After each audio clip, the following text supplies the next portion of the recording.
Welcome back. Returning to that speech today by the Prime Minister at the Sky News Australian Economic Outlook, joining me is Geoff Wilson, founder of Wilson Asset Management. Geoff, thank you for joining me. Look, I said this earlier, you have to wonder why anyone goes into business right now in this country, especially when Labor is sticking the knife in. You've got net zero fantasies, red tape, IR, the list goes on.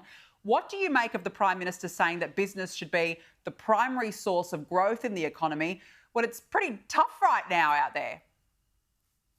Look, totally agree. It's an incredibly tough environment, but he is 100% correct. But what we need the government is to not overtax and overregulate. And that's the problem, I think all Australian companies have got at the moment. Effectively, we don't want any more, pleasantries.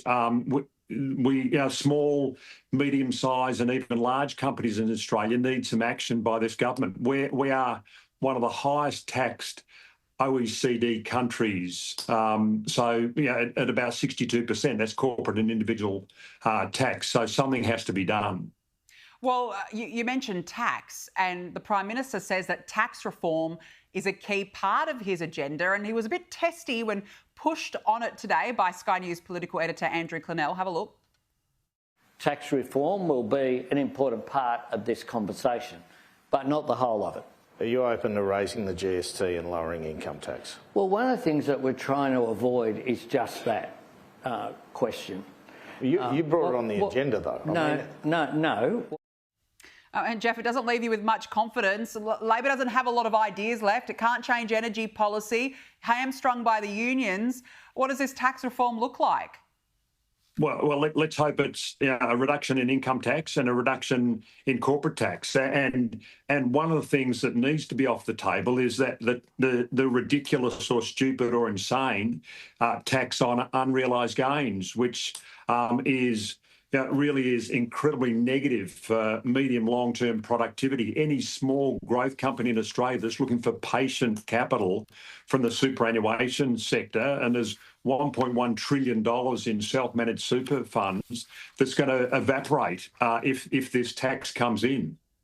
Well, let's talk more about that, because the Greens could be a real headache for Labor when it comes to the super tax. They're reportedly considering their own model, and that would set a 20% tax on superannuation earnings with a 5% rebate, but no tax on unrealised gains. What do you make of this, and how concerned are you that Labor will have to eventually horse trade with the Greens on this?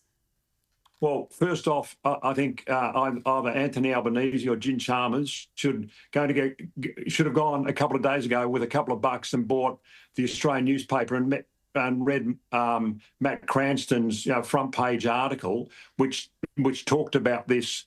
This structure. Ken Henry's been talking about a better structure than taxing unrealised gains. Now the Greens have picked up on this. They are logical structures, where you're taxing real earnings, real income, not a pretend profit or gain that may never eventuate. Obviously, the government has to get the Greens to agree, because that's the only way I'll get it through the Senate. So to me, it will be. There's better ways, and the government needs to stop or drop this unrealised capital gains tax as quickly as they can, to stop doing having a negative impact on the superannuation sector. Yeah, I mean, the government keeps getting warned by people like yourself, by economists, that there are other ways to deal with this, but it just seems very determined to get this through. Now, I want to ask you about new analysis by Westpac showing that the federal government is on track to out-borrow the states for the first time since the pandemic. And of course, mind you, the states are on track to borrow a collective $115 billion, while federally it'll be about $150 billion. It's a lot of money. How is this sustainable? Well, unfortunately, it's not. It's not sustainable, and any will be close to $1 trillion of debt. The Commonwealth will have, and so any 1% movement in interest rates, if interest rates go up at some point in time, that's $10 billion of money that could go to schools and hospitals. The government has to get this debt problem under control. Yeah, and they're going to leave us with $1 trillion of debt at the same time. So it's not looking too good. Geoff Wilson, really appreciate your time. Thanks so much for joining me. Thanks.